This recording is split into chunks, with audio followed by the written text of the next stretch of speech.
Welcome.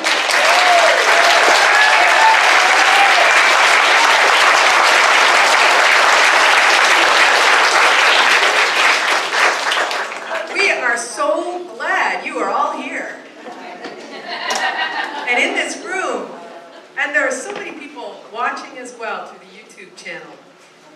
My name is Mary-Lee Bouma, and I will serve as moderator tonight. Before we begin, I want to acknowledge that we stand on the unceded territories of the Musqueam, Squamish, and Tsleil-Waututh peoples, and we are grateful to be here. Our program tonight is simple. A presentation first by Meghan Murphy, and then by Lee Lakeman. A word from an elder, a local elder, who's part of the women's movement here, followed by some time for question and answers. So please hold your questions for Meghan and Lee until that time. Tonight's topic evokes strong emotions, very strong feelings in many of us. And as a group, we come from a variety of different perspectives and backgrounds. Which means that during the talks or during the Q&A time, you might strongly disagree with something someone says or even the way they phrase a question. But we want to create an environment tonight where everyone is treated with kindness and respect. No matter what we think or feel about each other's ideas or words, hey? That's the only way we can have a fruitful discussion tonight. So to ensure that we can guide this discussion in a meaningful way, the organizers do reserve the right to remove anyone who becomes disruptive. So you will be asked to leave immediately if you disrupt the lectures or the Q&A by doing things like shouting, holding up signs, or objects to block people's view, or creating loud noises, or, you know, being disruptive. Physical aggression, excessive profanity, anything like that. The City of Vancouver security specifically asked us to tell you that VPD will be notified immediately if you are asked to leave and you do not. So there, I said that. A couple of additional details. You can see the emergency exits there and there. And the washrooms are located just across the hall. And just a reminder again that this event is being filmed and live streamed to Meghan Murphy's YouTube channel. And those of you who are watching, those who are watching online are encouraged to send in questions. So that means a wider audience, even than those who are here, can participate in the Q&A, which is excellent. All of you are welcome to film and to live tweet, again, unless you use your phone to intimidate or block people's views or something. And we do ask each of you to silence your phone or to turn your phone off.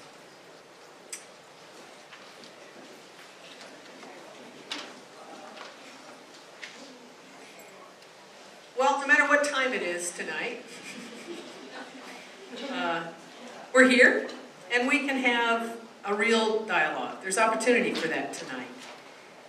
This event was sold out, and large numbers of people are watching online, and I'm guessing for quite a few of you, it took a significant effort to be here tonight. Maybe getting childcare for such an awkward time of the day, not to mention staying up late if you have to get up early for work. Making your way through a line of protesters, or maybe some hard things to hear. For some of you, it took courage to come tonight, maybe to buy a ticket. All of this tells us that many of us are longing for an open conversation about gender identity and women's rights. And if it was hard to get here, for some of us, that's exactly why this conversation is needed. And of course, it's not usually easy to talk about women's rights, about patriarchy and oppression of women, but how powerful we can be, women and men who are allies with women, when we come together to talk and listen and then to organize for change. So again, my name is Mary-Lee Bouma. I've been a feminist and justice activist my whole adult life. Since moving to Vancouver in 2006, I've been part of local movements of feminists addressing male violence against women, and since 2008, I've been part of READ, Resist Exploitation, Embrace Dignity, standing with and for sexually exploited women and challenging the male demand for paid access to their bodies. It's a great pleasure, therefore, to introduce these two women because for the last number of years we've worked together. We've fought for women's equality together and worked to end all forms of male violence against women. Our main speaker tonight is the founder and editor of Feminist Current. Okay, you can cheer if you want to.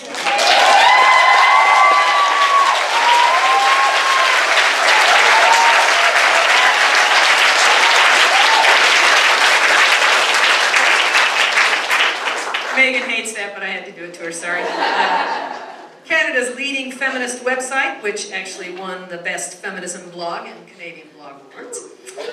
But before that, back in 2007, she started pirate radio on the Gulf Islands in the middle of a sheep field. You may or may not have known that. Made her way back to Vancouver to continue studies, and then she began to meet women, radical feminist women, and she joined the movement here. A writer and journalist, Meghan has published work in numerous national and international publications, including the CBC, the Globe and Mail, Al Jazeera, Truthdig, Quillette, Unheard, Rabble, The Walrus, and more. She has written extensively against the sex industry and male violence against women, and has been one of the primary feminist voices in Canada challenging gender identity ideology and legislation. Increasingly now a speaker locally and across the country, in 2017, Meghan addressed the Canadian Senate on Bill C-16. Meghan received her BA from Simon Fraser in Women's Studies and also earned a master's degree from SFU in Gender, Sexuality, and Women's Studies. It's an honor to present to you the bold and honest Meghan Murphy.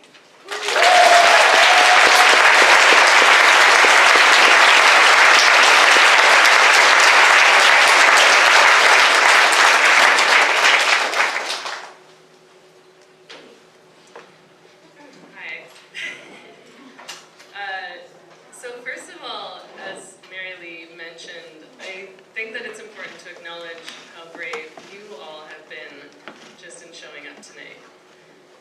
Considering what those who dare to even ask questions about, never mind put forth criticisms of gender identity, ideology, and legislation are subjected to, and considering the level of bullying aimed at this event specifically, I think that the fact that you are all here sends a powerful message, which is that people still believe in free speech, democracy, critical thought, and debate. Despite bullying from trans activists, and despite the fact that the Vancouver Public Library, a government-run public institution that is subject to the Canadian Charter of Rights and Freedoms, including an obligation to protect and uphold Section 2B, freedom of expression, worked very hard to have this event canceled. We sold out. And we're all here at 9:30 p.m. on a Thursday night. Thank you. I do want to remind everyone also that a primary purpose and core value of public libraries is access.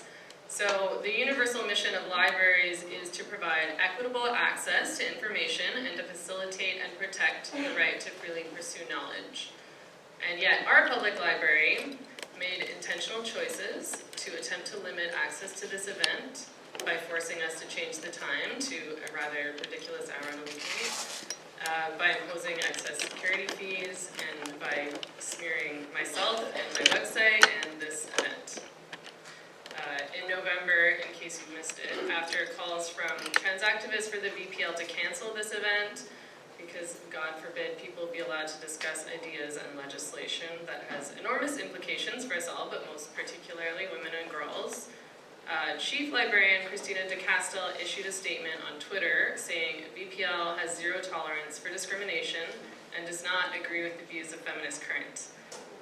She did not explain what she believed the views of Feminist Current were, nor did she specify which of those supposed views she disagreed with.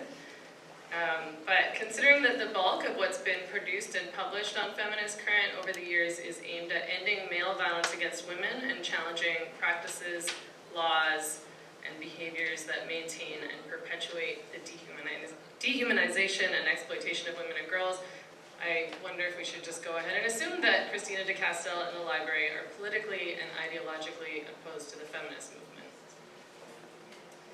In her statement, she also said, "We recognize that Meghan Murphy's opinions are concerning." And I do have some concerning opinions. I think that cats make bad pets. The most controversial issue tonight, I'm sure. We can talk about it in the Q&A. I am in favor of a full ban on cilantro.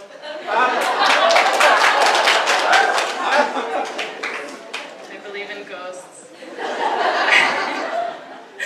But we were offered no explanation in terms of which of my opinions were concerning, so who knows, it could be any of those things. Nonetheless, the library did make clear that they were not in a position to censor free speech that doesn't violate the criminal code.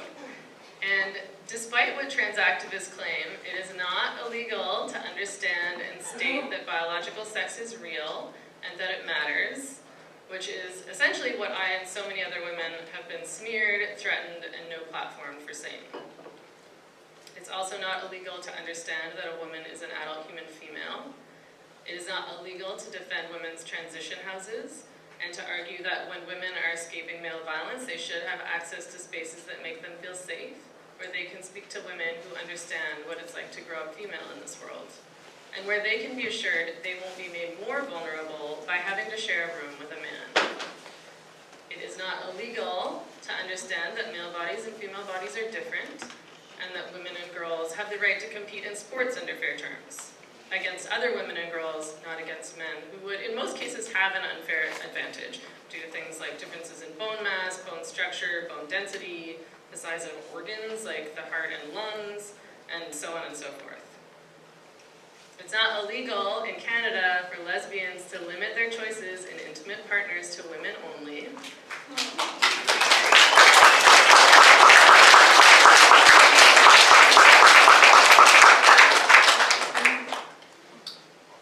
And to refuse sexual partners who have penises.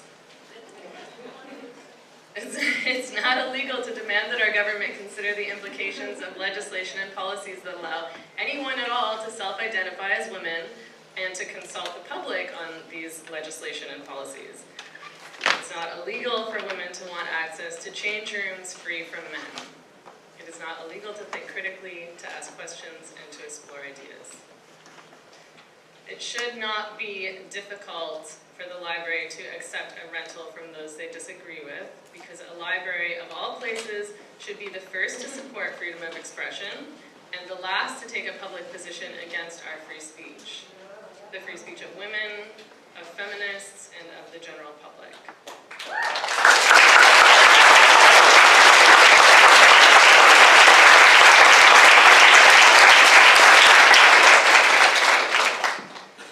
Despite the fact that the library did keep our booking, I do want to be clear that what they have done and said publicly with regard to this event was wrong, and it was dangerous, and it's not something that any one of us should accept. This is not just an issue about gender identity. It's about all of us. It's about democracy, and it is at the risk of sounding hyperbolic about preventing fascism. Fascism is so funny. Now, before we get any further into the meat of this particular issue and debate, I want to define my terms. One of the most frustrating things about this conversation is that we're often all speaking very different languages, and those who promote gender identity ideology and legislation often refuse to define their terms in a coherent way, which makes genuine conversation quite difficult. So, when I say sex, I'm referring to biology, whether an individual is male or female. I define a man as an adult male human, and a woman as an adult female human. This is how most of the world, for most of history, has understood the terms man and woman. When I say gender, what I mean is the stereotypes and social roles imposed on males and females based on their sex. This is what I mean when I talk about femininity and masculinity. So ideas we're told, or that we hold in our society about what men and women should be, what social norms we're expected to adhere to, how we should dress, the kinds of jobs we should have, how we should act, what we should like, what our personality traits should consist of. When I say trans activist, I'm not specifically or necessarily talking about trans-identified people. I'm talking about any person who promotes and supports gender identity ideology and legislation. And when I say gender identity ideology or transgender ideology, I mean the idea that it's possible for a person to be born in the wrong body, or that it's possible for a person to change sex. When I talk about gender identity legislation, I'm referring to legislation that allows people to self-identify as any sex that they want, and to access facilities, spaces, political positions, jobs, grants, universities, sports competitions, etc. on that basis. I do not use the term cis, which is a word created by trans activists to refer to people whose gender identity matches their sex. This is because I do not have a gender identity, and in fact, no one does. We have bodies and we have personalities, and my personality is not a set of stereotypes.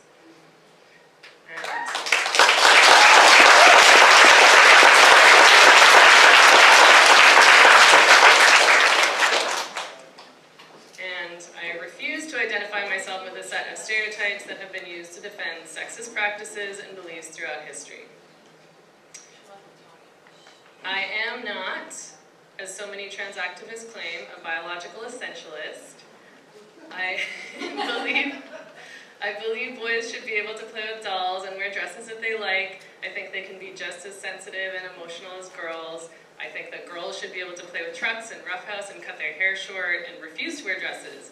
I think that girls can be rational, assertive, and adventurous.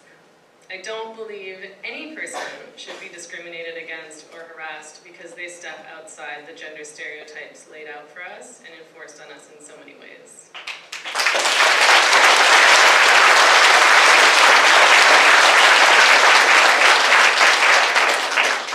And in fact, as a feminist, I think they should be encouraged to step out of those stereotypes.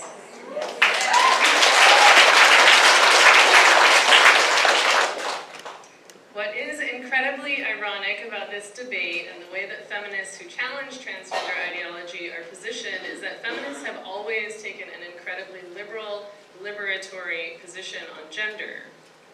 So we want people to be free to be themselves and not to feel pressured to adopt masculine or feminine stereotypes. Yet, we are the ones in this debate accused of being conservative or regressive.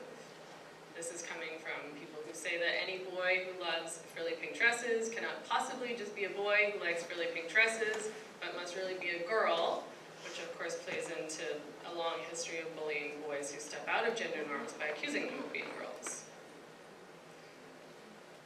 I don't know for certain why our arguments and ideas are misrepresented so drastically by our opponents, but I would guess that it's because our opponents are not able to counter our arguments in good faith. So have no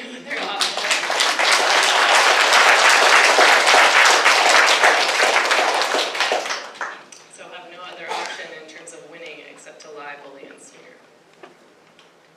Today, we're all told that if we don't accept the notion that biological sex is determined by an individual's personal feelings, preferences, or desires, that we're bigoted, or that we're fascist, or that we deserve to be arrested or killed. Indeed, countless people, mostly men, have sent violent threats to me online for saying what I'm saying today. The organizers of this event received a number of violent, sexualized, misogynist threats through Eventbrite. An individual named Jonathan/Jessica Yaniv, who recently took credit publicly for personally having me banned from Twitter, also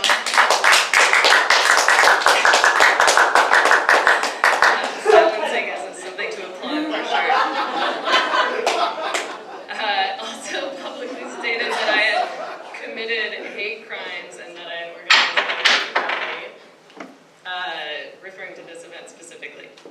So, and this is all because I believe males and females are real, because I believe women's rights and spaces should be protected, because I believe women have the right to have boundaries, because I ask questions about terms like transgender and about the implications of legislation rooted in nonsensical, regressive ideology.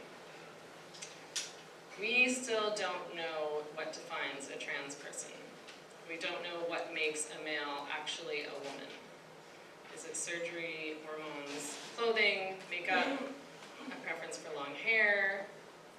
There is to date no coherent definition of transgender. It can be literally anything or anyone. It is nothing more than a statement, and it is unverifiable. And to create legislation around something so vague and undefinable seems odd to me, if not dangerous.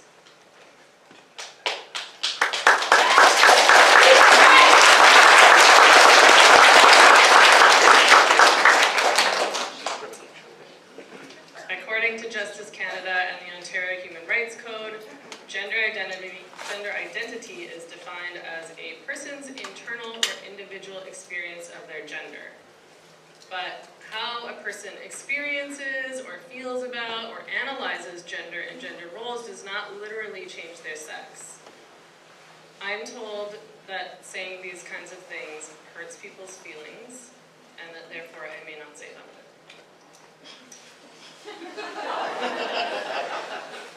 But if we're going to talk about feelings, then why is it that women's feelings are being ignored in all of this?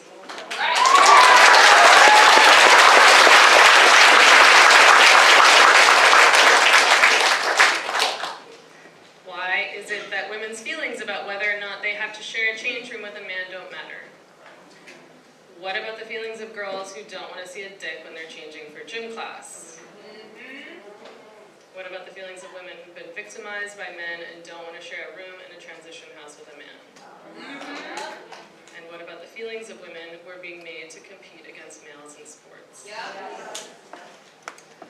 Just last month, a male who identifies as a woman named Christina Ginther sued a Minnesota women's football league after the team barred him from playing. The news media reported that Ginther was not allowed to play because he was trans, but that's not true. It's because he's male. He has a male body, and it's not fair for the women playing in that league to have to play against a man. The league told Ginther they didn't allow players who were born biologically male because of safety issues. This is the kind of rule that should make sense to anyone who actually cares about and respects women's right to play sports safely and fairly, who isn't interested in trampling the rights of others because of their own personal preferences and desires. But gender identity, ideology, and legislation says these women don't matter, that this one man's feelings matter more. In Toronto, a woman named Christy Hanna filed a human rights complaint against the Jean Tweed Centre, which runs Palmerston House, a shelter for female recovering addicts, after she was told she had to share a room with a man claiming to be a woman. She said that this man looked like a man, talked like a man, had a beard, was wearing big combat boots, and that he hadn't had any sex change surgeries, but he was admitted to Palmerston House anyway. When she and some other women complained to the staff about his presence, the response was, "We're inclusive." This to a woman who's been sexually assaulted multiple times by men, who suffers from PTSD and insomnia, on top of struggling with substance abuse issues, and who felt so triggered and unsafe upon this man's arrival and placement in her room that she had to leave her room at the shelter to go stay elsewhere because she was so stressed she couldn't sleep. So what about this woman's feelings?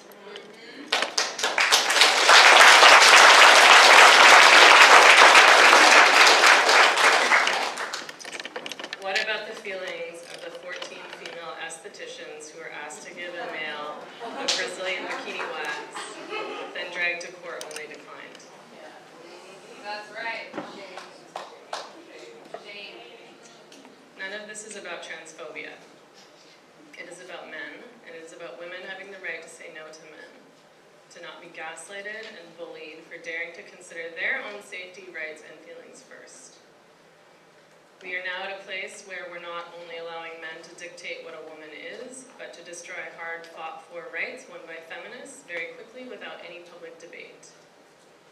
We're putting women and girls in danger in order to avoid offending the feelings of a tiny minority of people, again without a public debate. We're allowing women to be fired, threatened, harassed, smeared, silenced, intimidated, ostracized, and even beaten in order to accommodate the feelings of men. This is what's actually happening, and I don't care if this is shocking for some of you to hear because it's true. And I refuse to accept or repeat lies under threat, especially lies that are clearly harmful. We can support people's rights and dignity and provide them with the services that they need without lying and without throwing women under the bus.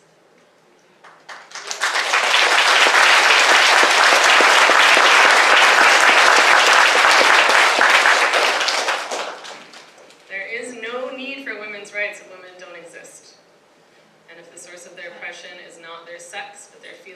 about femininity.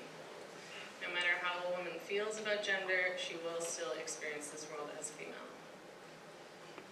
Those who are speaking out about and asking questions about gender identity are not doing so to be cruel.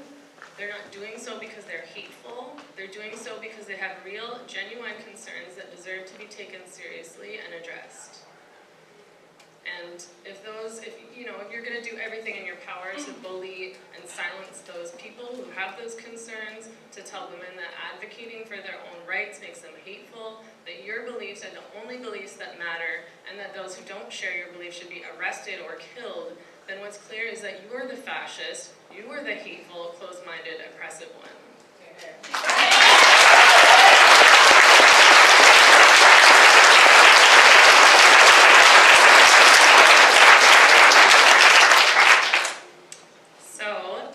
You're all free to disagree with anything I say here. You're free to share your opinions. You're free to believe whatever you like, whether that's that the earth is flat, or that cats are great pets.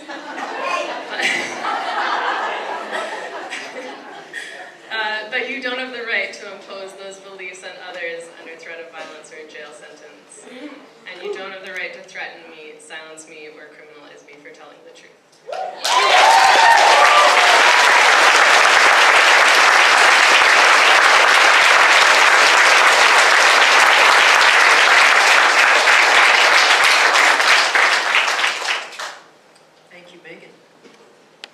In the 1970s, Lee Lakeman started one of the first women's transition houses in her Woodstock, Ontario home. This transition home was the first to secure government funding, paving the way for the regular government funding all transition homes now receive. In the 1978, she moved to Vancouver and joined the collective at Vancouver Rape Relief and Women's Shelter.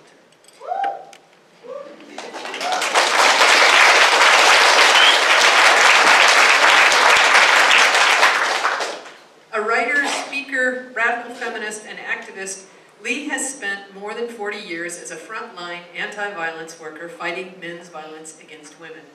Lee has spent her adult life building the independent women's movement in alliances against patriarchy, capitalism, racism, and imperialism.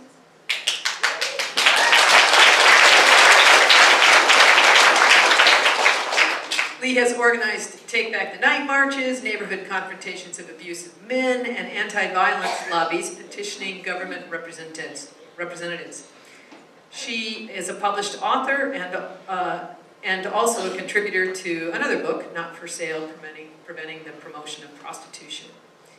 A keynote speaker and organizer nationally and internationally for many years on feminism and violence against women. In 2013, Lee also received an honorary PhD from the University of British Columbia, and she won Simon Fraser University's Thakore Visiting Scholar Award, given in the name of Mahatma Gandhi. It's a great pleasure to introduce Lee Lakeman.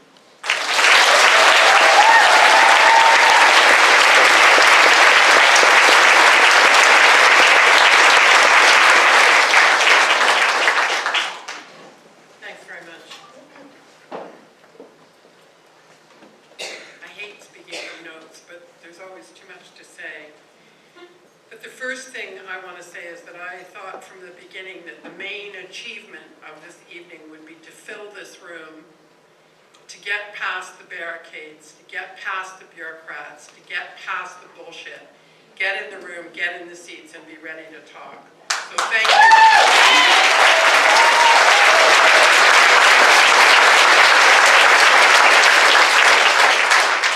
No matter what else happens here, we've now demonstrated clearly that those who've taken control of our library and our public discussion need to know we will not be shut out or shut up. The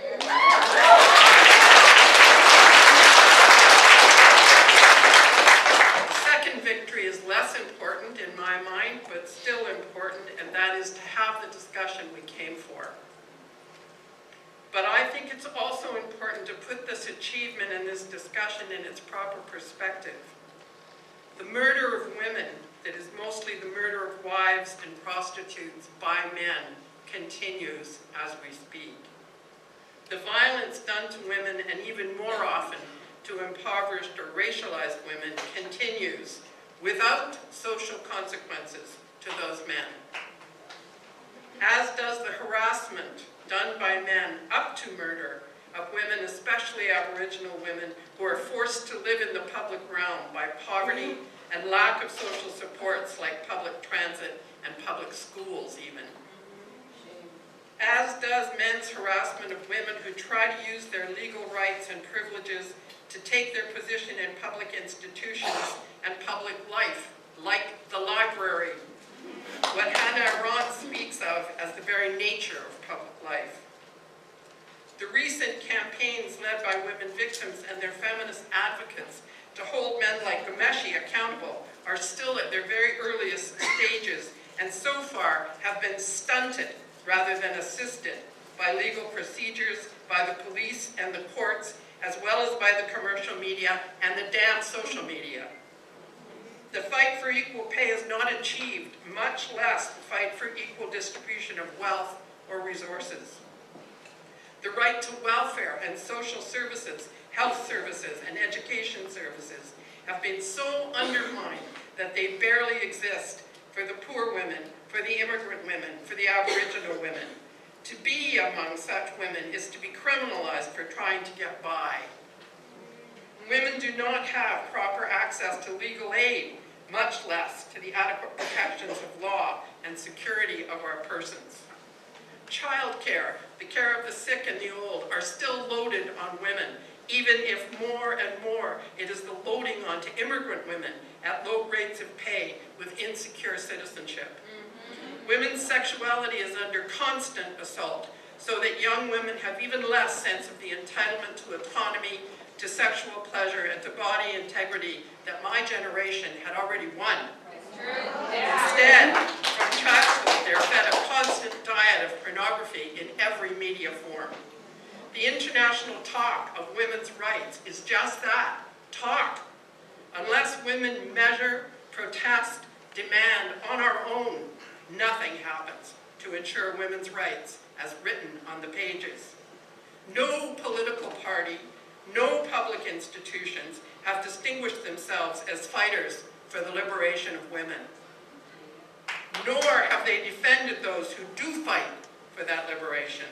I am old enough to remember the Montreal Massacre and what governments did at that point.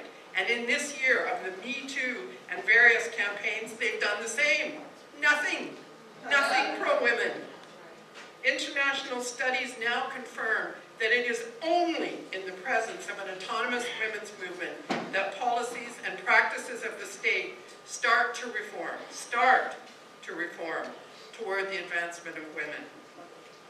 And women only is a key practice of the independent women's movement.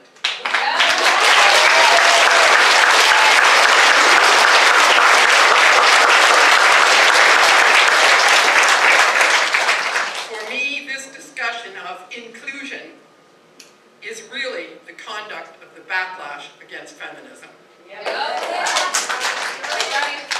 When Meghan asked me to speak months ago, she was imagining that I would tell you about the case in which Vancouver Rape Relief and Women's Shelter was forced to defend itself as an organization devoted to the liberation of women.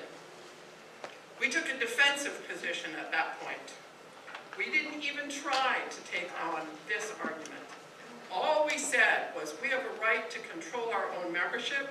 We have a right to group as women subject to the sexism that was enforced on us. According to the law, the Human Rights Coalition was meant to promote a settlement between Kim Nixon, who wanted to be in our group, and us, who didn't want Nixon in our group, because Nixon did not meet our criteria. That is, Nixon had no experience of growing up as a girl child into a woman. And those in power wanted to harm rape relief for their own reasons, and made no effort to assist the two groups of the dispossessed to come to any accommodation with each other. And so in this case, I wonder, who is gaining? About that case, it's important to remember it was 1995. 1995. Nixon initiated the case, we did not. We won the case. Nixon still owes us 15 grand. We did not decide to define women, but rather to say how you define women. We decided not to define women, but rather to say that we were talking about women who've been subjected to sexism all their lives. We won. The higher court agreed with us. They agreed that our purpose was the liberation of women and that we could act on that purpose.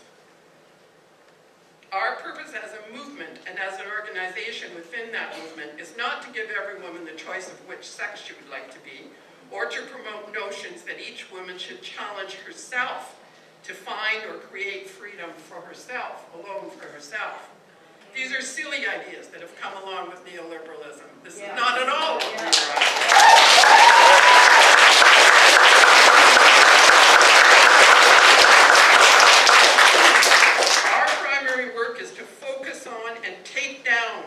The structures that prevent women from escaping gendered roles and gendered poverty and gendered racism.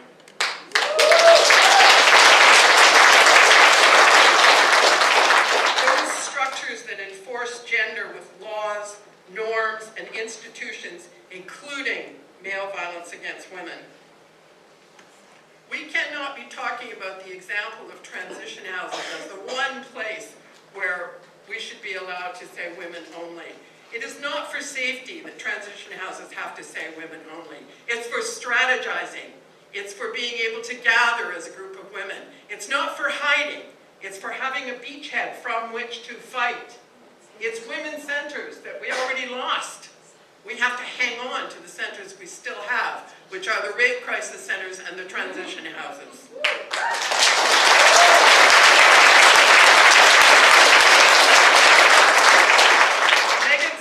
Frames her fight as a fight for free speech. I am not for free speech. I am not fighting for free speech. I don't plan to put up with the hate speech of pornography or the hate speech of racism, and I'm not willing to tolerate the hate speech against the poor either.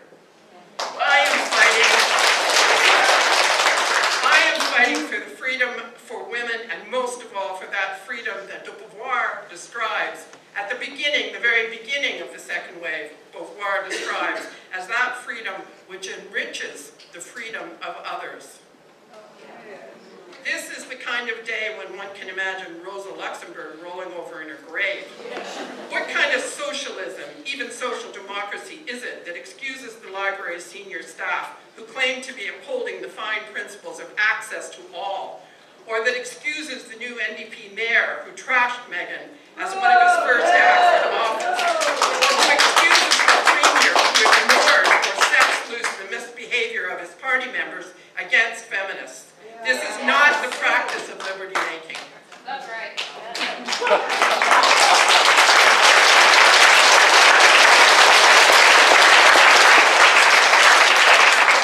I am not a big fan of talk of rights.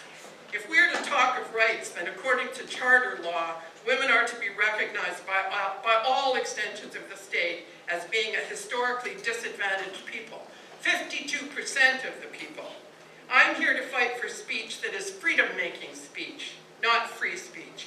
I'm here to call for the library to uphold feminist speech, no neutral ground, pro-women speech. Feminist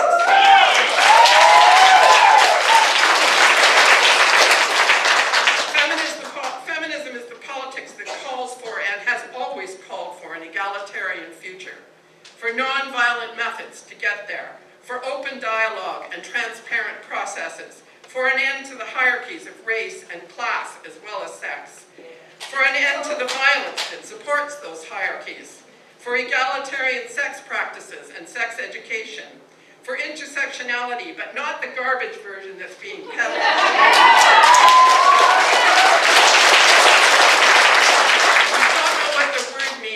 YouTube and watch Kimberly Crenshaw tell you again for the 57th time.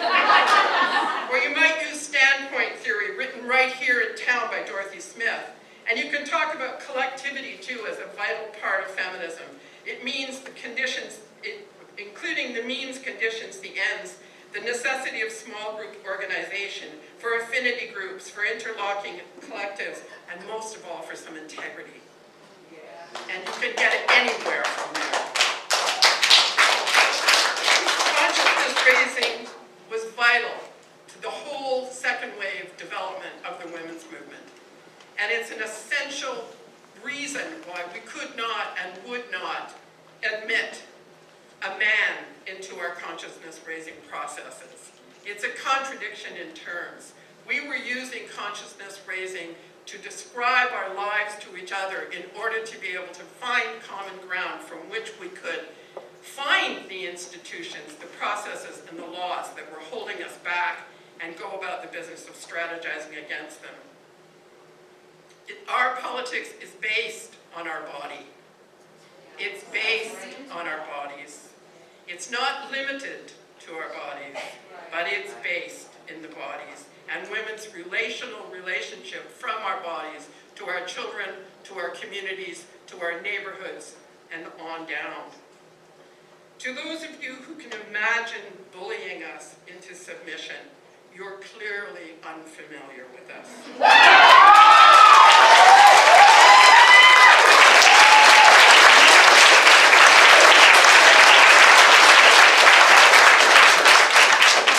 Each one of us have had our exposures to the great women that are part of this movement. For myself, I can brag of Mary Early, who defied both the white racist and the Aboriginal sexist to stand with other feminists against the government who denied her heritage and therefore her rights.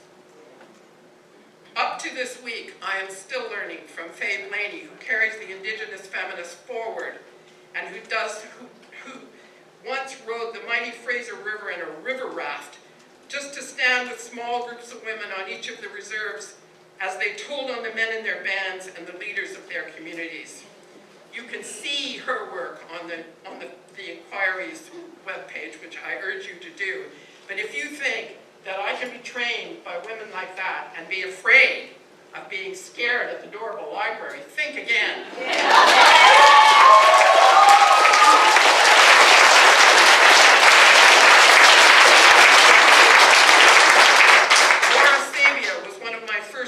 She's the daughter of the rich. Her father owned lots of stocks and taught her about controlling her autonomy through economics.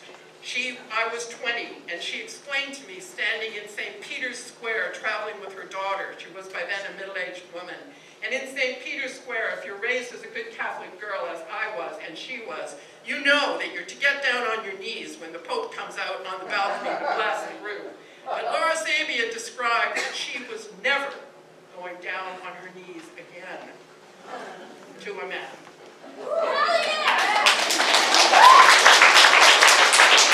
Madeleine Perron, who used her position as a daughter of the privileged in Quebec to stand for women's sexual autonomy against the Catholic Church when she decided to live with her male lover, another organizer, and she was publicly shamed for it across her whole community. She stood too with the garment workers, unionizing the textile industries against the owners and the corrupt government, for which she was jailed. She stood too against the international unions and for the church, and for which she was blacklisted, publicly shamed and jailed, and then against the international unions in favor of our own Canadian union movement. She knew my name. She knew my name. I met that woman. You think I can bow down after that? Rosemary Brown, who I met in my first years of work opening a shelter, told social workers about me, about my work. She said, this revolt of transition houses and anti-rape centers is happening. The only question is whether or not you'll be with them or in their way. I don't back down after that.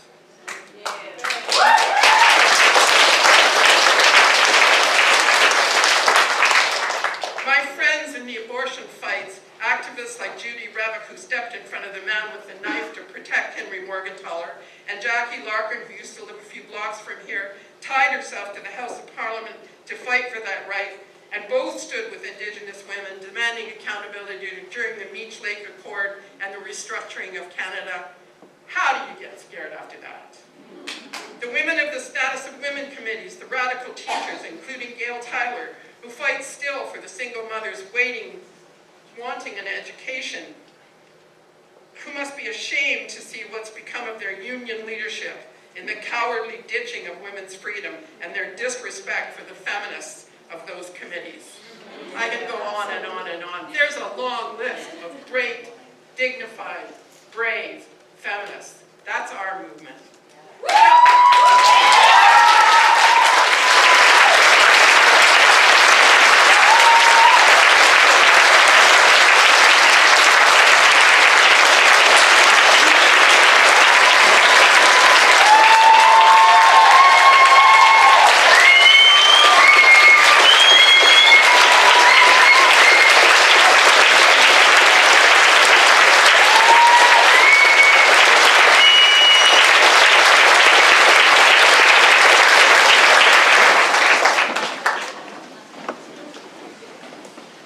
And thank you, Lee Lakeman.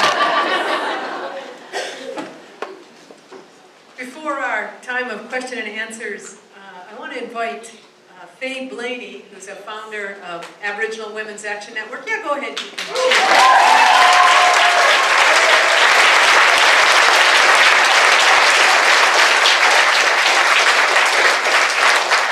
And an elder with the Homalco Nation. She and her Aunt Florence, who's going to come and stand with her. And Aunt Florence, as I understand, a two-spirited woman from back in the day. And she's here with her to stand with her tonight. So feel free to come on up and stand here. I think this is on as well. Yes.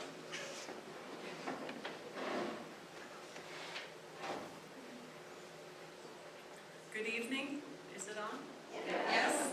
Okay. My auntie says that we absolutely must welcome you into our homelands, our Coast Salish territory. My great-grandmother is from across the water, and my great-great-grandmother on my auntie's side of the family is from Tsleil-Waututh First Nation, and then I think 3 greats from Stolo Nation, and my grandmother is from Sechelt. Before we were confined to reserves, there was a lot of interaction amongst the Coast Salish Nation, and so after we've been confined to reserves, we're much more inclined to marry in and marry our relatives and what have you. But my ancestry does extend into this territory. My great-great-grandmother was Cecilia Jim, who was born on the Seymour River. I wanted to say a couple of things about the topic that we're talking about. I'm a member of the Aboriginal Women's Action Network, and we've been around since 1995. And it was around that time that this issue was becoming a really big one. There was a woman that said she was now pangender on our NAC executive. I was elected onto the National Action Committee on the Status of Women. And at the time, I felt really badly. You know, I was thinking that, I have been discriminated against, and I don't want to be guilty of discriminating against someone else. And they looked to me for leadership. But at that time, there were at least half a dozen Indigenous lesbians that were, and my auntie is one of them, that were members of the Aboriginal Women's Action Network that spoke to me in great depth about the importance of protecting women-only spaces. And so that's the position that AWAN has taken, and we've really taken it on the chin, as has many of the women's groups that we work with, but we feel very passionately about the importance of the consciousness raising work. I mean, that's how we function. In the Aboriginal Women's Action Network, we have drop-ins and teas and discussions where we talk about things, and that's how we get our work done.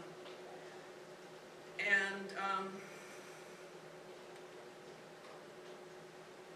my brain is running empty here, but I know what I wanted to say. I really have, I grew up, and my auntie too, we grew up on our homelands up in Butte Inlet, which is across from Campbell River. And I grew up on the land. I grew up speaking my language until I went to residential school. I think I learned English when I was about 7. And I know my culture very well. I know our stories. I know my language. And my auntie still, is teaching me some things. And her grandmother before her taught her things. And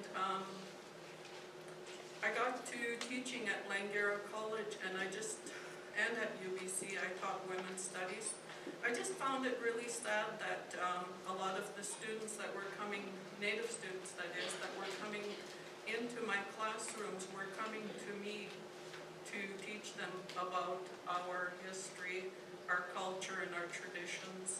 There's been as the general public now knows, there's been wide-scale genocidal practices perpetrated on Indigenous peoples. And so we've lost an awful lot, but we're not gone. We're not disappearing anytime soon.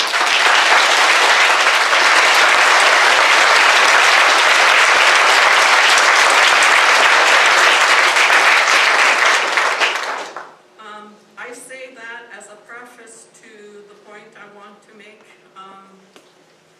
I noticed that the scholars in the country that are professed experts on First Nations issues are people that used to come into my classroom. People that did not grow up on the land as I have, as my auntie has, and that a few of us did anyway, that still, we're growing up in our culture and our traditions. But there are our own people that are coming into academic arenas and are talking about Indigenous nations had 5 genders. That's absolute BS.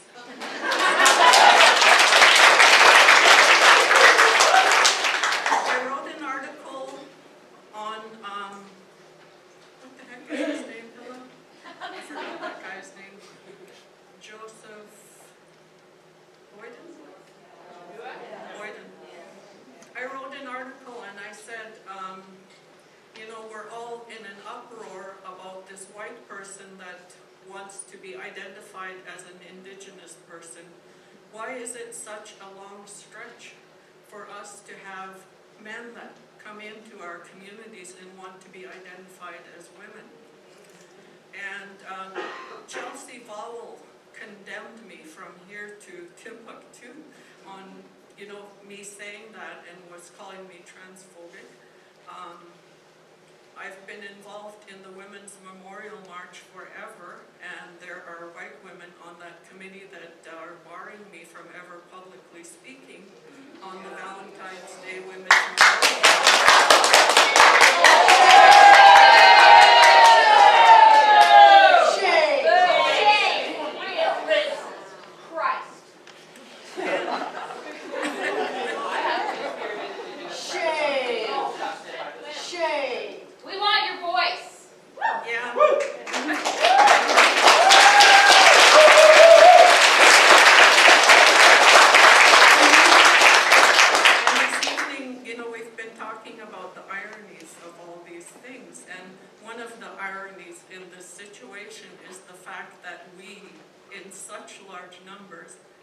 As Indigenous women are the ones that are being murdered, the ones that are going missing, the ones that are being dismissed, and yet the white women on that committee say that I can't speak because I use hate speech. But getting back to the point of, Indigenous academics who learned about Indigenous culture, coming back and being self-professed experts on Indigenous issues, they're the ones that are saying that there are 5 genders, and they're saying that this is a situation across all cultures in North America. And I just really have a big issue. I'm totally offended with someone saying that they're an expert on all Indigenous cultures. That's a part of the pan-Indianism that we're fighting now. With the pipeline thing, Horgan is saying we're having these emerging clan systems. And we say BS to that. They've always had their clan systems. And so our cultures are diverse. I can't speak for the Cree or the Mohawks. Yeah, the Ojibwe. We can't speak for all those people. We can't say we understand their culture and their traditions and their practices. So why is Chelsea Vowell the expert on all Indigenous cultures? And what I want to say about this particular issue is that we were very accepting in our communities. If Ted down the block wanted to dress as a woman, and if Ted wanted Jack to be her husband, we didn't condemn them. We knew that, you know, Ted wanted to dress like a woman, but we never said Ted was a woman. And the other, so it's not these categories. The construction of gendered categories, like we had 5. I'm sorry, we did not. We had 2. And there were some that wanted to dress as men and some that wanted to dress as women, and we never discriminated against them. They were accepted. They were a member of the community. They were different, and we were fine with that. But we didn't get Ted down the block forcing himself into women's circles. You know, he was invited. You never force yourself anywhere in Indigenous society.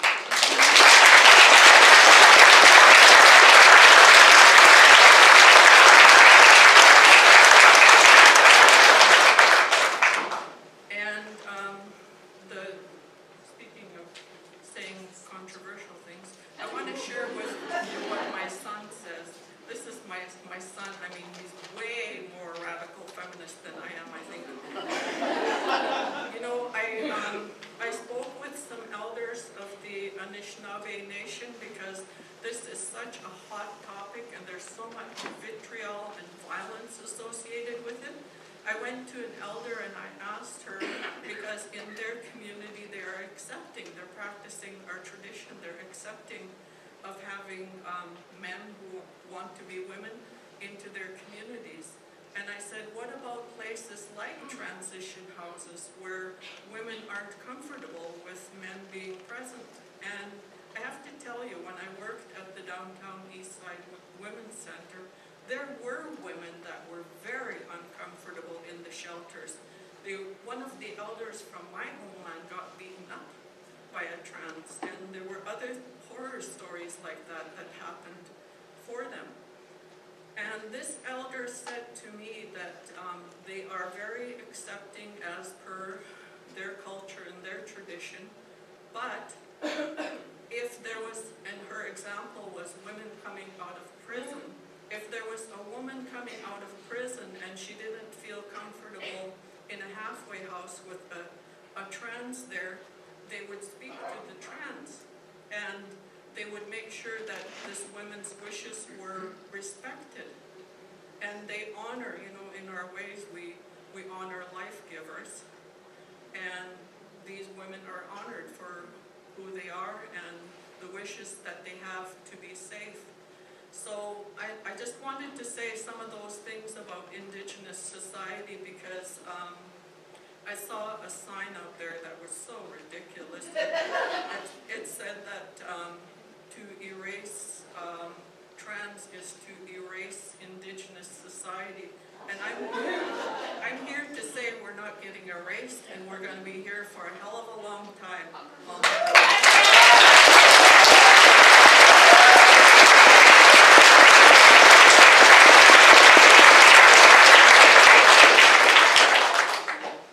I'd like to thank you for allowing me to speak in my territory and my gifts that were given to me through my great ancestry. And we're still fighting for our Aboriginal rights because Trudeau doesn't want to recognize us because he wants the pipeline to go through. And all the teachings that we were putting up with when we were going to school in the residential school is a big contradiction to what we're being taught now. We as women, were taught as little girls that we were here to service the men, not only sexually, but through their life and meeting in violence. And I've seen my sisters get married and be violated. And it really hurt me that I couldn't help them. But I was the youngest. And they told me, you were a child when you witnessed all this violence that was happening. It's not your burden. But you can pick yourself up and teach the younger generation to stand up with dignity and to be proud of who they are and to stand up for your rights as a woman, as an Aboriginal woman that's got gifts to offer and to give away.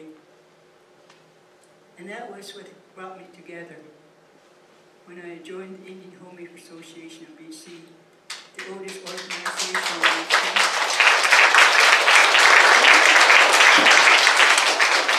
Rose Charlie was the one that picked me up and said, it's time for you to be teachable. It's time for you to walk through your past and accept your responsibilities. It's time for you to look at your traditions and apply it into action. You can't live in fear. Your grandmother taught you all the gifts.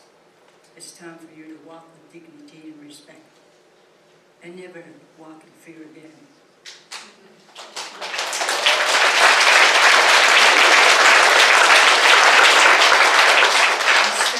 Yourself. If you have faith and belief in your grandmother's teachings, then stand up for them. Go amongst your people and give them the courage and strength they lack.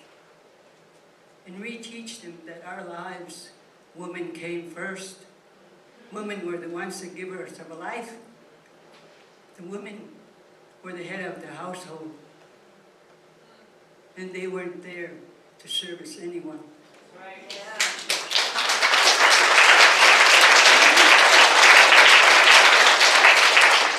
They were there to teach their children respect and honor. And to learn respect and honor in our traditions, we had to work for it. It was not a freebie. We had to learn through our grandmothers to sit and listen to what they were saying to us. And take those teachings and challenge ourselves to give it away, because when our grandmothers lived through the hardship, if they told us the stories on the gifts that we had, they were put in prison. And they were told to be silent. And the regalias were removed because they believed the regalias were the healing tools that was given them the strength to speak up. And they were condemned and locked up. So how could they teach us children to speak out when we were being taught to be silent? And we were violated and beaten if we spoke our language. All these years, 7 generations later, Trudeau comes forward and says, now we can speak our language and we can walk the walk of our dignity and our culture and our traditions. Now we can walk free amongst our land, and then he takes it away overnight. We don't have our land and our resources under our control. We're still being pressured. If you speak out, it's the risk of your freedom. So how can we trust anyone around us if the dictatorship through the federal government is always telling us to be quiet? Even the woman that stood up in Ontario against the police officers for being raped was a great example how they were silenced because those police officers never got charged. And then through Canada, telling us Aboriginal women, we must come together, we must stand together with all women, and we must say we need our respect now, and we want to be heard now, and we want our rights to be given back to us, to stand strong, and to respect each other, and to trust each other, and to honor each other, and carry your head up with dignity. The shame that you've been carrying for many, many years is not your shame. And the blame that's been put on our shoulders is not ours. We were just children trying to find our way back to have respect and honor amongst our family and our people. And I went across Canada walking for the Aboriginal women in poverty and come to the reality and the truth that BC was the only organization that opened their mind. The Aboriginal women created their services and transition houses and counselors for drug and alcohol addiction, and had food banks while the other provinces suffered. The women weren't allowed to get up and speak their mind from their heart and soul about their poverty. And they were shocked that I was speaking out against poverty, against our people, and our women and our children. And we're still fighting child apprehension today. And we were fighting that in 1968. Return our children back home to us. Let us love them and teach them unconditionally. Let them be part of our lives. Don't take them away. But the government is still saying no. And I believe this year is a good year for all Aboriginal people and non-Native people to come together and fight for our land and resources. Because if you allow the development to happen with gas and oil, the water will be destroyed. You won't have nothing to drink. And our water is sacred to us. And the animals that live on the land are sacred to us. And the whales are dying because the waters are so polluted. They're opening our mind and warning us that if we don't stand up now, we will have nothing. So that is part of our Aboriginal teaching, to listen and to allow others to be human beings and to respect and love one another, but also speak your mind and heart and soul when you need to support each other. Don't allow the federal bench government to dictate to you no more, because they're already doing it to us. So this year we're going to stand up and say enough, no more. The men have to take responsibility for their actions. They can't go on raping the Aboriginal women across Canada, and beating us and putting us down. It's time for us to stand up and say enough is enough.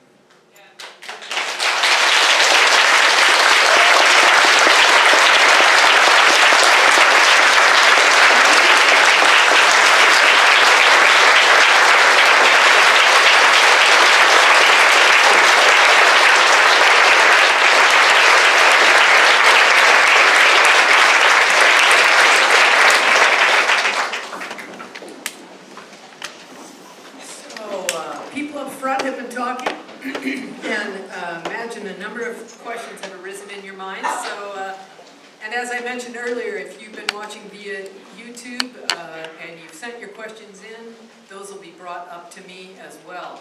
What we're going to do is, Aaron is going to hold the mic, and we would like to take as many questions as possible, which means you need to ask a question, not talk. So,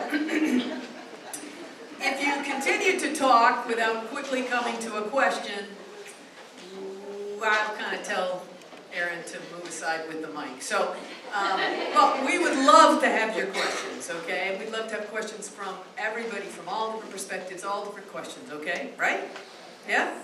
Okay. So let's get a lot of questions in, and Aaron will hold the mic, and yeah, let me know if you want to, and I'll direct Aaron. Thanks. Person in the front with the red hat.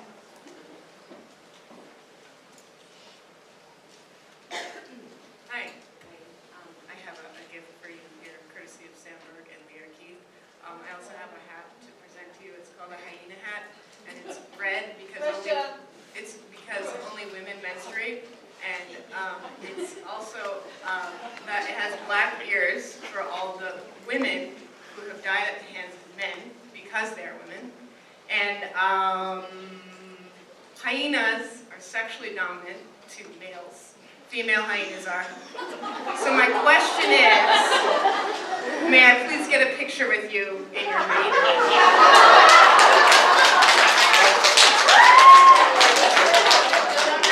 But after, yeah, totally. The answer was yes. That was a short answer. I suspect the other ones might be a little longer. Okay. Person in the gray with the glasses, or grayish brown.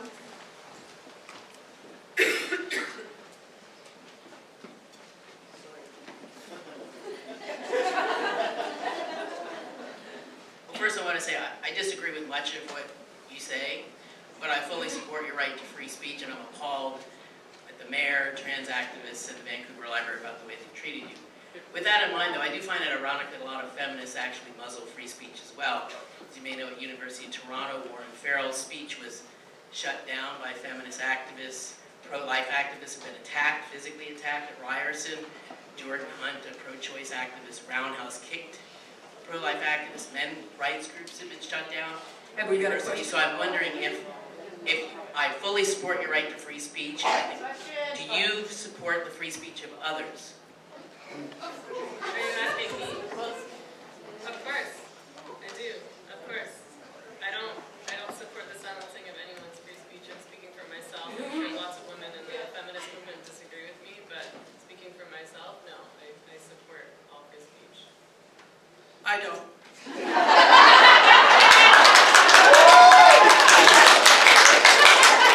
Isn't it nice that we can disagree? First of all, the question is who's going to protect those rights? Who's going to enforce those rights? Warren Farrell hasn't shut up in 30 years. I can tell you everything he thinks. And believe me, I've never tried to listen. I don't believe that feminist organizations were in any way attacking men physically or attacking other people physically. And if they were breaching their own politics. Feminism does not endorse either completely silencing people nor physically violating people. So,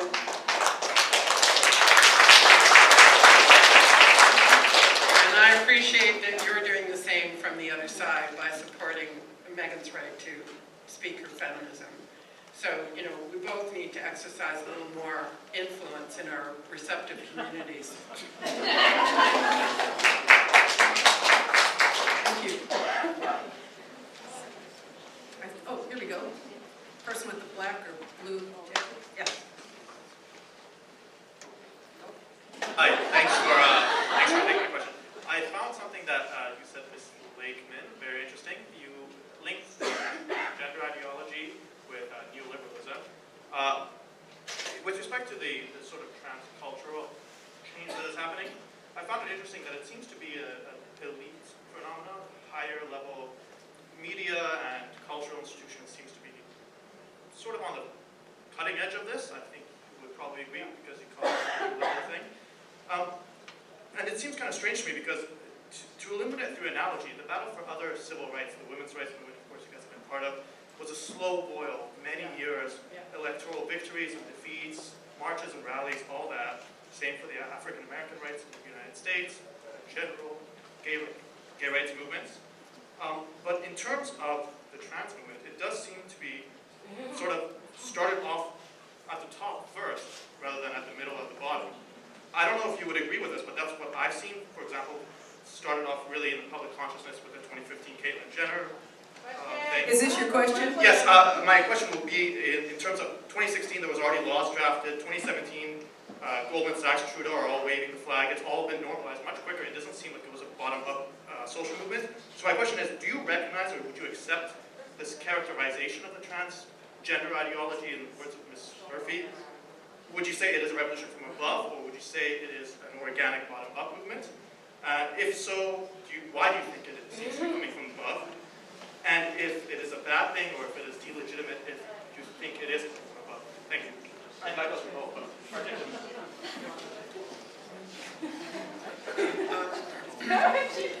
the truth of it is we don't really know yet. There are a lot of us asking those questions. The only law against violence against women that I saw ever in my, extraordinarily long work life now. The only law that I saw move that fast was one that came out of the States, the anti-stalking law. We already had laws against wife assault and laws against violence against women, but all of a sudden, out of American talk shows, there was a rush to create this thing called an anti-stalking law. And like week after week, it would appear one state after another, and then it appeared in Canada in the same way.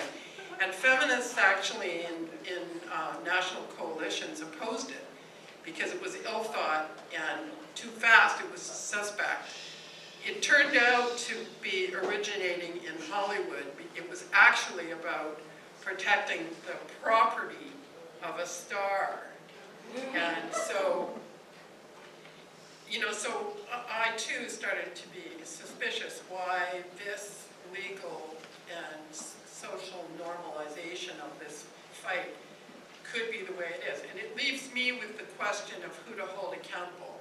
I don't see my problem as being specifically with the people who identify themselves as transitioning. That's not my problem. That's not my enemy. And so I'm looking for why is it in the interests of people in power and people with money to rush through ill-thought laws and policies and to set up this kind of fascistic, it's very McCarthyist, the way this is being imposed on us. So I do not hold the people responsible who are in the small group called transsexuals or transgendered people. So, but it's until we can have more dialogue like this, we aren't going to be able to compare notes with each other as to who's working us against each other in the interests of what exactly.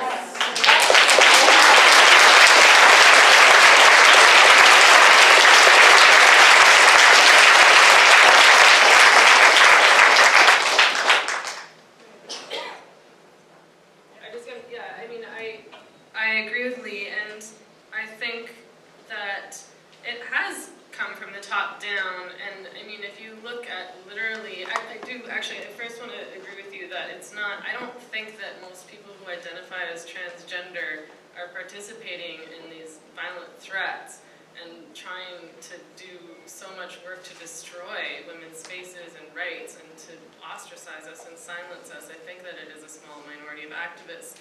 But what those activists are doing is not to build up. What those activists are doing is to tear down. So I don't see these activists building spaces, building transition houses, creating these services that they say that trans-identified people need. What I see is that they're trying to destroy. They're trying to destroy what women built up. Women built up these transition houses.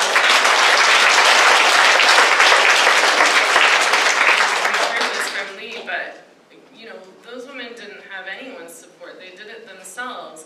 And within a few short years, these activists are working to destroy this.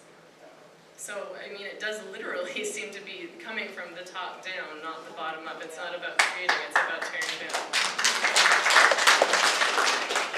I just think we have to add the word liberal a lot in here.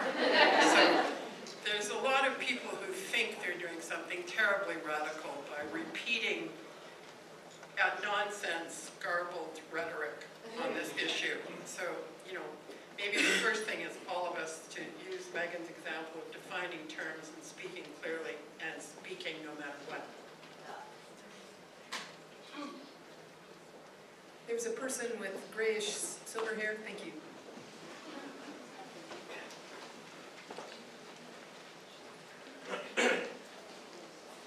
Hi, my name is Jen Smith. I'm a local activist on issues related to gender.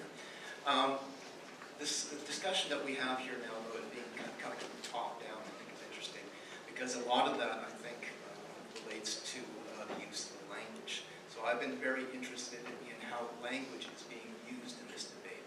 So recently I talked to Miranda Yardley, who I'm sure you know, over in the UK. We had a discussion about George Orwell and his essay, Politics in the English Language. And he talked about how if you could manipulate and control language enough, you could prevent people from being able to describe their own oppression. Okay, and I think that's what I see going on here with the language, and that's why I personally am such a stickler for language in terms of pronouns and stuff like that, and retaining and respecting the right to use the word woman to refer to a biological female. So I'm just wondering what your feelings are in the use of language in this whole struggle.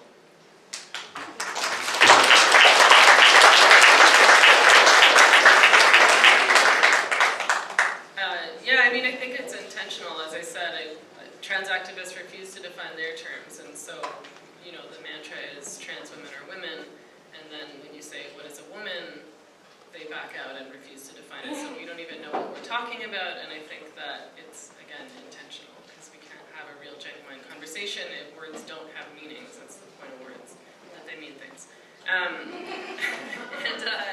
I also want to point out that while these activists try very hard to present themselves as, you know, grassroots activists, as radical activists, as, you know, brave revolutionaries, what they're doing is they're using elitist academic jargon to silence and intimidate and, you know, make people who haven't taken a gender studies degree in university feel dumb, feel like they can't participate in the conversation. Like, what do these, it's all jargon, it's all words that nobody understands, that are just invented, you know, to make them sound legit in some ways, but I also think that it's a method of intimidation, and it's totally elitist.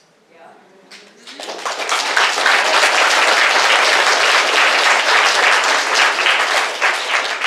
I think you're right that the word, sorry. Go for it. I think you're right that the words matter a lot. I've been corrected many times for refusing to use the pronouns that somebody claims a right to. I find it, there's a debate. I mean, certainly some people think it's a matter of respect to let somebody choose their own pronoun, but I find it very confusing. And part of me just thinks I'm being asked to agree to the con. And so I find that I'm not willing. So there's that. But I also think that I don't want to be caught in the small end of this discussion. For me, my attachment is to women's liberation. And that means the end of gender. And for me,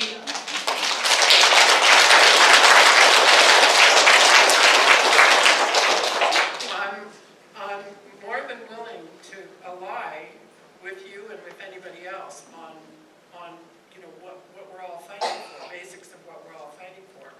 But I think there is something wrong with insisting that people can't use their own conception of what's going on. That it's basic to consciousness raising, that we tell our own version of the truth and we negotiate with each other about what we're commonly seeing and what we're commonly working with. I refer to this fight as the fight for women-only space and a women-only movement. It's not for me against any, and it's not against men, and it's not against a transsexualism even. For me, my loyalty is to the liberation of women. You argue to me that there's something in it for the liberation of women, I'll negotiate. But so far, I don't see it. So, you know, and that matters to me. I'll fight for your housing, I'll fight for your job, I'll fight for other things, I'll fight for your right to wear whatever you want, go wherever you want, sleep with whoever you want, don't care. But my primary fight is the liberation of women.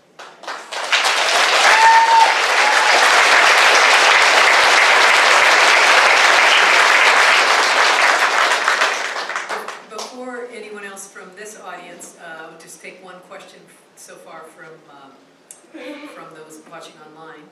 And this question is, why isn't there a trans person on your panel to offer another perspective on gender identity? Because the hegemony is on your side.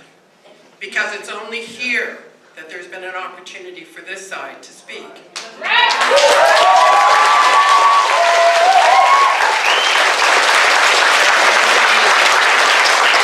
Believe me, there has been no rush of CBC CBC reporters to hear the other side.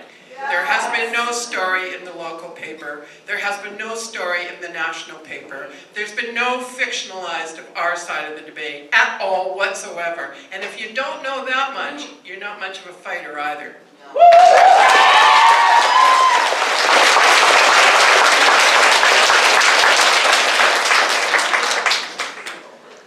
Yeah, I mean, I agree. I mean, the CBC has not contacted me once about this issue. And they did briefly touch on this event, so they invited some other people to talk about what I might say at this event and what might happen at this event, but I guess forgot to ask me. So, I mean, we're literally being threatened by local politicians with being arrested for having this event and for speaking and for saying what we're saying. So, you know, yeah, we're the ones being silenced, we're the ones being attacked, we're the ones threatened with violence constantly just for saying these things. I think for once we get to talk.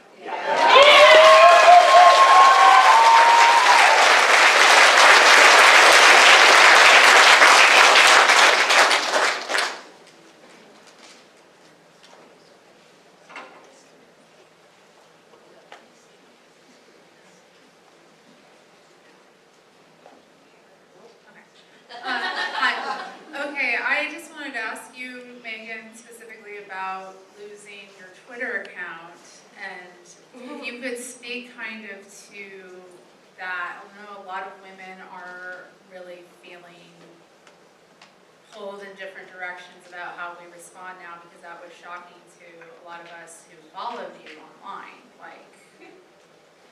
So I'm just wondering, what we can do, or if you have any, further plans to try and fight for freedom of speech on social media platforms, or do you think they're kind of something we need to move away from? It's tough. I do think I am planning on fighting, and I am fighting it, and all of us should fight it.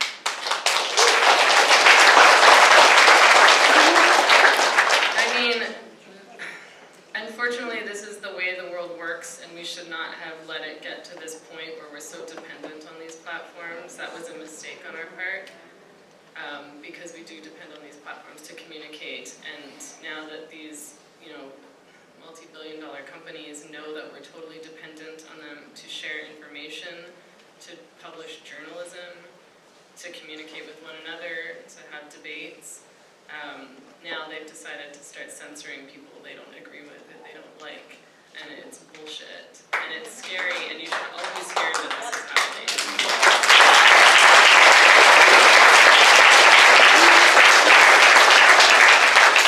But of course we need to find other venues, and we need to create other venues, and we can't depend on these platforms.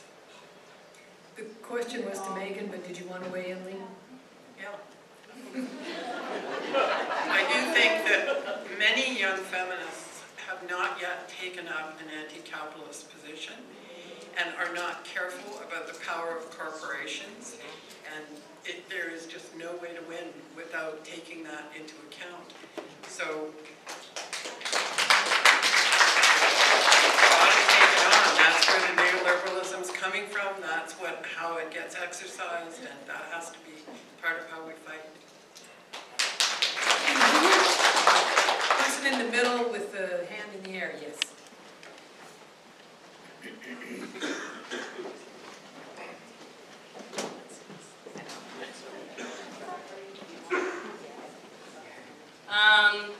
My question is, when the Indigenous people were up there, they conflated transracial with transgender. And I know I'm a light bright, but I'm Afro-Portuguese, and I'm going to give an example before asking you guys what you think about that. Being raised in black culture, I can tell that woman got no black friends because her hair a mess, right? It is cultural context. No, it is cultural context that being a woman is something we are socialized to be. If you are not raised in that cultural context, you are not able to understand what it means to be a part of that group. So to conflate transracial and transgender is irrational, because a person of a race is raised by people of that race and in that culture. I think you misheard. I think, Yeah, I mean, I feel like white people shouldn't be adopting black children, but they shouldn't be. hey, let her, I think you misheard what she said. We can ask Faye to clarify, but I think you misunderstood what she said. My understanding is that Faye was referring to the sign that was outside at the rally against this meeting, which did the conflating. It was not Faye's ideas, it was the ideas of your side of the All team. they said was that to ignore the two-spirited community is to ignore Indigenous people. That's not a conflation No, that's you. of trans. That's not a conflation of trans.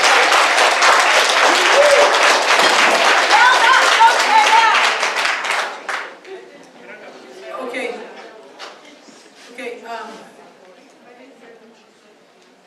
I think we'll leave it at that, and if you want to talk further with Faye afterwards, is that cool? Thank you. And there was a... This one, and then there's a Well, brown over the person in the green in the front with the... Yeah, thank you. Hi, I know many of the women in my community and the women here, many I'm sure, are facing a dilemma where we don't talk about this in public.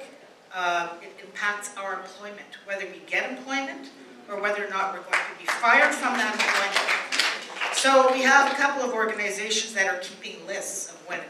If they had the names of everybody in this room, I'm sure that would be on the list too.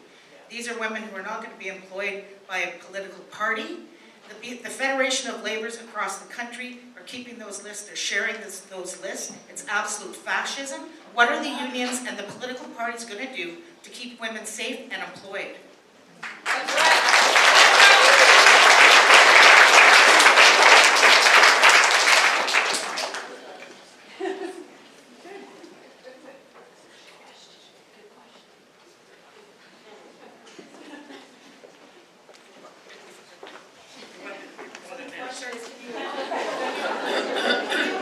My answer to everything is you have to organize. I mean, so I would say anybody else who's facing this problem needs to talk to you before you leave the room tonight. I think somebody should take up the job of actually beginning to put a campaign together. I don't know if letters are going to the heads of the federations, but they should be. I know that I found it appalling that the head of the teachers union expressed his ignorant opinion so loudly. I found it distressing that the mayor tolerates a promotion of a violent attitude with his remarks, and I think we all have to speak up.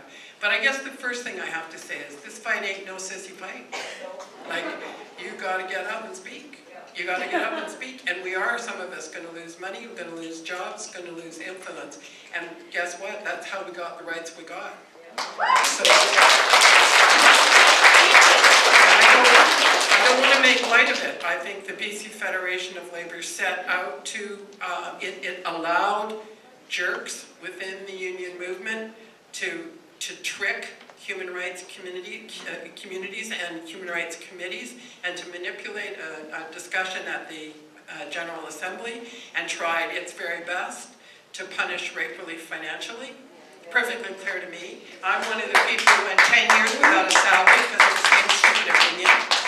So, you know, this is a tough fight, but I do think we need to mobilize ourselves to fight back. I think so far the letters are not even going. Like, you know, we need to do all the basics, but you can't claim to be a feminist if you're not in the fight. So, go ahead. Sorry, I'm not supposed to chime in. Would you like to add anything? Are you good? Okay. We have another online question that we want to ask. So, what are your thoughts on women's rights and trans rights coexisting in the battle against patriarchy? Is it possible?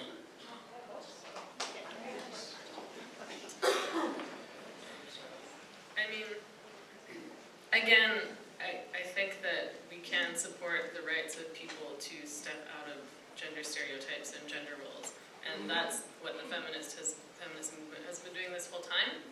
So, I mean, in some ways, yes, of course, but I feel like trans activists would have to work alongside feminists support the work that we do, represent our ideas and ideology fairly. As far as trans ideology goes right now, I mean, it's impossible because we're not able to define woman.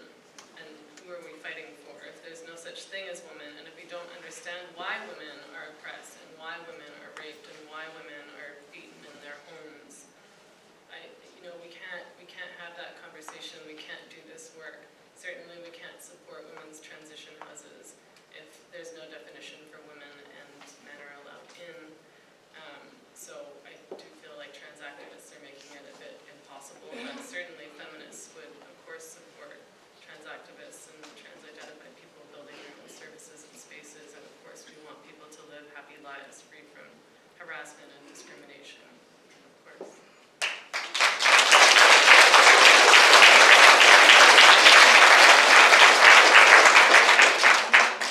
I think it's a very complex question, but I think it's already clear that there are people who are living in the living as women who are actually men. There are women who wanted to transition to being men and who are living as men. I think these people are in a terrible, terrible spot. I think it is necessary that we find ways of supporting. But the support is not going to be support for the ideology. I think we have to take on the medical establishment that is promoting this nonsense with experimental surgery and experimental promotion to children of taking lifelong hormones. I think we have to put some heat on employers to leave people alone who want to dress in unconventional ways. I think we have to protect people's housing and absolutely insist that men stop being violent to not only women but to transsexual people. I think that we can unite on that, absolutely, and we should unite on that. I have no interest in transsexual people being hurt or abandoned. No interest at all.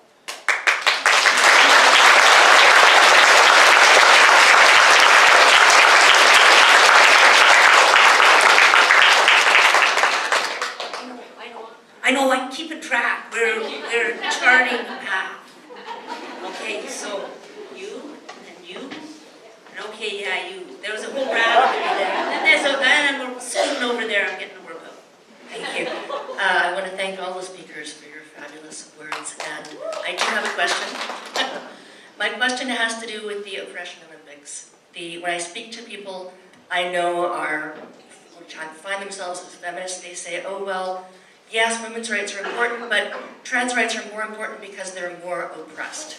Do you think there is such thing as the oppression Olympics, and does it give anyone any rights that somebody else doesn't have?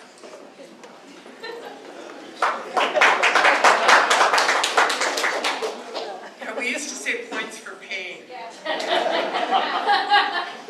It's a lousy way to argue. There's a confusion, I think, between what's going on in law and what we as people have to decide to stand up for. The law has made a hell of a mess of this, and it's made a hell of a mess of it for everybody. But remember, we did not achieve women's equality in law. We have not achieved it. We're nowhere near it. We can't even get murderers picked up. So I don't look to law to the answer here. So in terms of competing interests in the law, we've got a hell of a mess. Nobody's getting anything right yet. But I don't think that has to stop us from being able to be compassionate and responsive to the plight of actual people in our community. I think the mayor has an obligation to stand up for women and also to stand up for transsexual people. How come the premier doesn't have a senior feminist advising him on this question? How come the mayor gets such bad advice 2 days into his job that he blows it immediately? How come the chief librarian is not being advised on what her obligation is to do?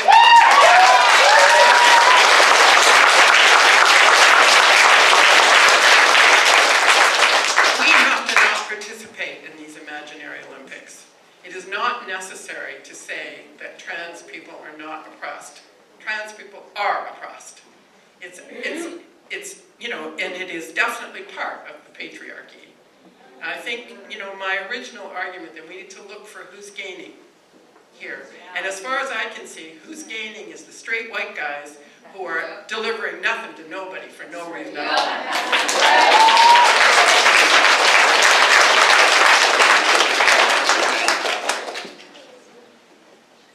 I mean, I will say one thing, sure, I mostly agree with you, but I do think that we need to start defining what a trans person is, because there are a lot of middle class, now I'm playing the identity politics game, sorry, but it's true, a lot of, you know, middle and upper class men who are white, who are in university, who apparently have all the time in the world to shit on the things that feminists are doing because they don't need a job, I don't know, who are claiming trans status in order to bludgeon women and to silence us. So I wouldn't necessarily, I can't argue that trans people are oppressed. Of course I think that people who, men and women, who are challenging gender stereotypes are harassed and discriminated against. You know, lesbians are obviously harassed and discriminated against. But I do think that we need some kind of cohesive definition of the term transgender in order to even have this conversation, and we don't have that.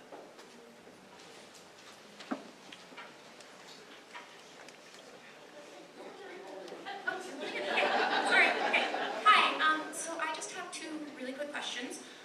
One is, because women are primarily caretakers and, you know, take care of children, would you consider throwing this event a second time? Maybe we can communicate to the library and ask for it to be done during reasonable hours? You know, so that we can basically have people who can go off and have their children be somewhere completely separate, because they're kids. And they can have their say, because their say is also important, but they probably don't have the time or necessarily the money to come here. And the second one is, I think not everybody knows what consciousness raising is. I know that I didn't, and it's been new for me. Maybe we could do an example and include everybody in the room, including security, because everybody's a person and we've all encountered bullshit. There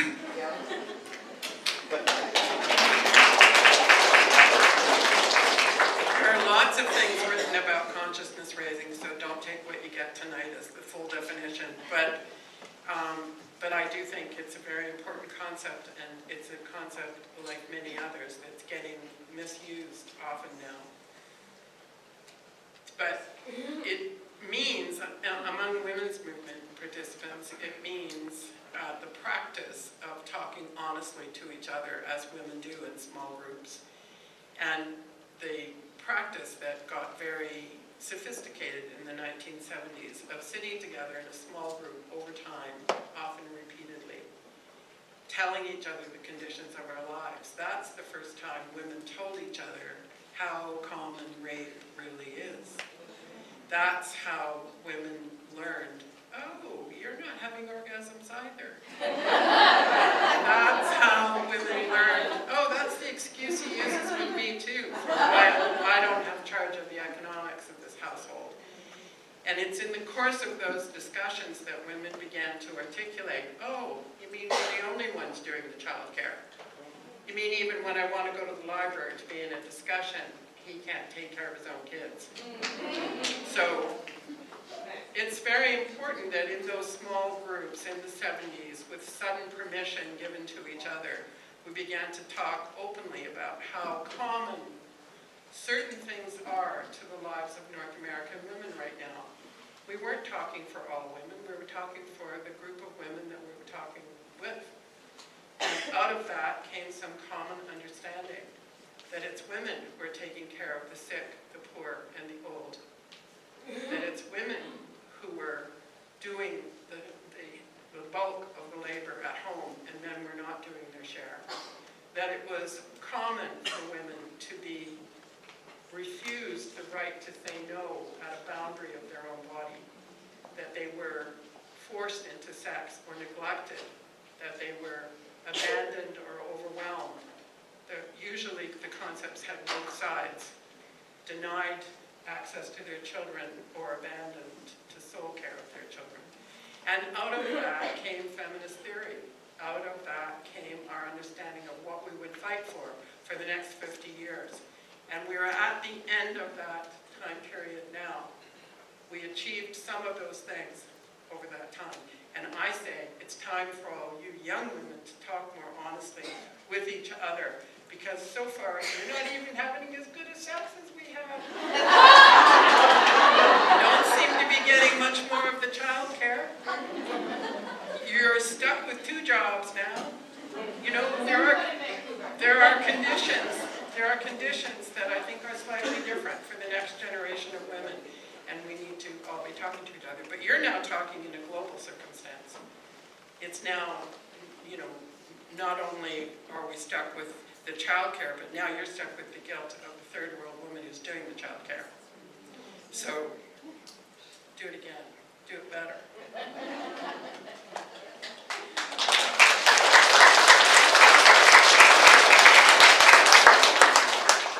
Yeah, like we did originally try to have this event at 6:30 p.m. and the library refused to let us do that. Refused to allow us to do that.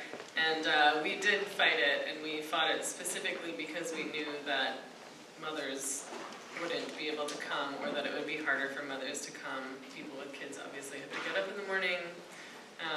So of course we'll try to have something like this again. We're going to force this conversation to happen. We have forced this conversation to happen, and people are not going to stop talking about it, so we're going to try to facilitate that.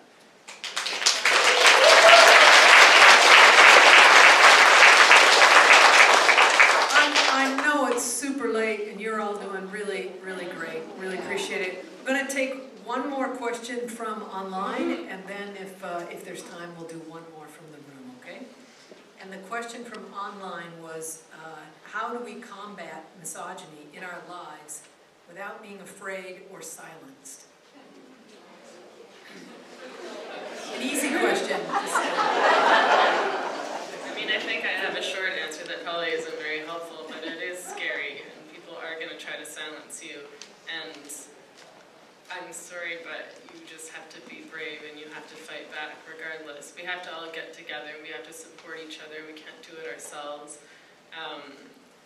But it is hard, and it's scary. And I mean, no one else can silence you. Just don't stop talking. Yeah.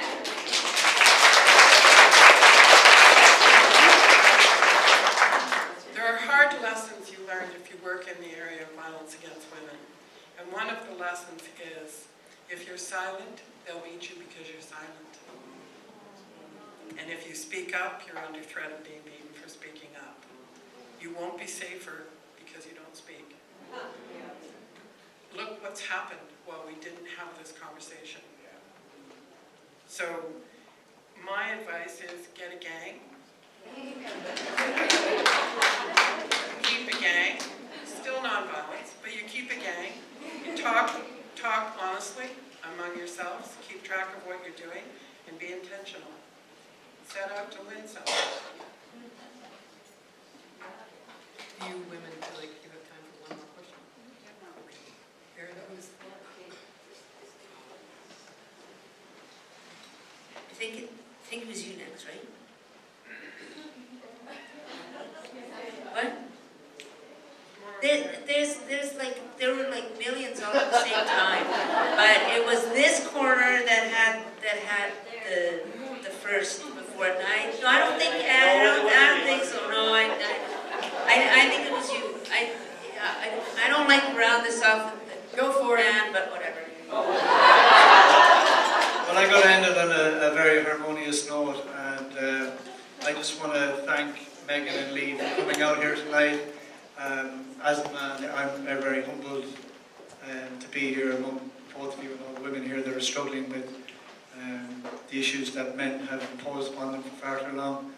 And I just want to thank you both for coming here and all the women that are here, and say that I hope it's clear that no one here is working to subvert the rights of anyone else. We all want the same thing, whether you're trans or any other identified as any other group. We just want to be loved and be free to be happy. And my question is just a simple one. Can I have a round of applause for Lee? Meghan, please.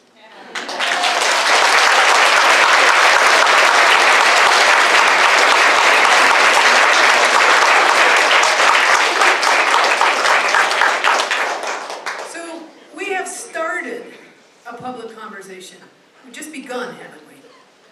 Really.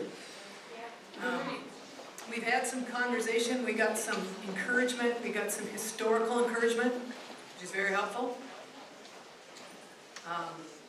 And I want to applaud you all for being as respectful as you could, especially given that for many people this is late and you're probably tired and crabby. So good job, good job.